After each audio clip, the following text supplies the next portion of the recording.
One morning, Henry was feeling very sorry for himself. Sometimes he could pull trains, but sometimes he felt he had no strength at all. I suffered dreadfully, and no one cares. Rubbish, Henry, snorted James. You don't work hard enough.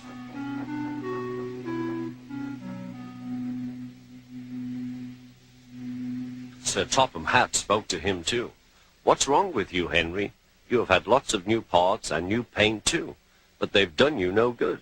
If we can't make you better, we must get another engine instead of you to do the work. This made Henry, his driver, and his fireman very sad. Sir Topham Hatt was waiting when Henry came to the platform. He had taken off his hat and coat and put on overalls. Henry managed to start, but his fireman was not satisfied. Henry is a bad steamer, he said to Sir Topham Hatt.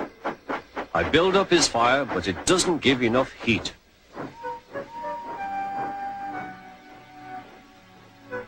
Henry tried very hard, but it was no good.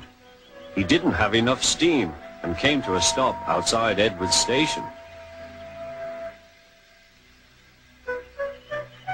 Oh dear, thought Henry, I shall have to go away. Oh dear, oh dear. All he could do was to go slowly onto a siding, and Edward took charge of the train.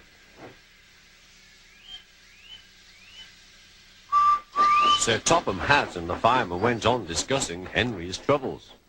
What do you think is wrong, fireman? Asked Sir Topham Hatt. Excuse me, sir, he answered, but the fact is the coal is wrong.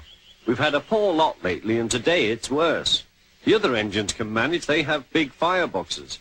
Henry's is small and can't make the heat. With Welsh coal, he'd be a different engine. It's expensive, said Sir Topham Hatt, but Henry must have a fair chance. James shall go and fetch some.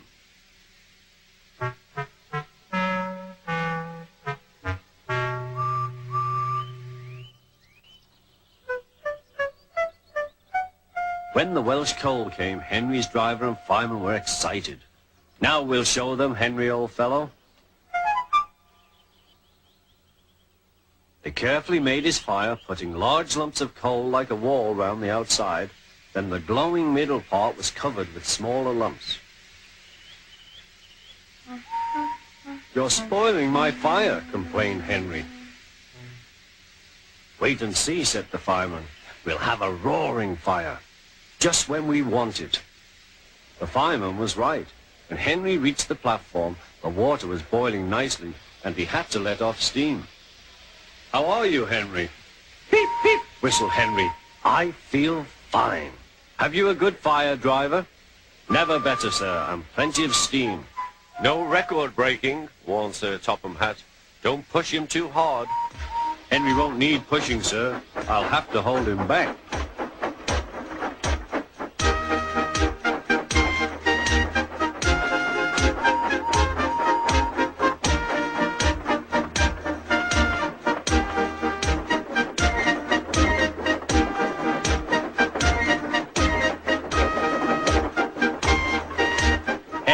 Lovely day. He had never felt so well in his life. He wanted to go fast, but his driver wouldn't let him. Steady, old fellow, he would say. There's plenty of time. They arrived early at the station. Thomas puffed in. Where have you been, lazybones? Asked Henry. Oh, I can't wait for dawdling tank engines like you. Goodbye.